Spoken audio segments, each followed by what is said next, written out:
Hi everyone, and for today's devotion, I would like to share with you the reason why most people find so hard to forgive someone who hurt them. It is because of sense of justice. It is holding onto anger can feel like a way to ensure that the offender is held accountable for their actions.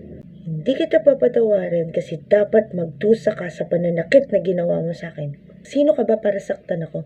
Hindi kita mapapatawad. Reason over reason na pwedeng ikabagal ng growth mo everyday. You want to know more about Jesus pero hindi mo ina-acknowledge yung pagiging fair ng judgment niya everyday. Alam niya na nasaktan ka. Kaya wag mong ikahon ng Panginoon.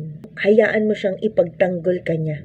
Don't hold on into your anger that cause you not to be in fellowship or not to function well as a believer. Paubaya mo ang pagdidisiplina sa Lord at huwag mo silang parusahan base sa sarili mong nararamdaman. As Psalm 11 verse 7 said, "The Lord is righteous. He loves justice. Jesus will repay for you in His own kind of discipline."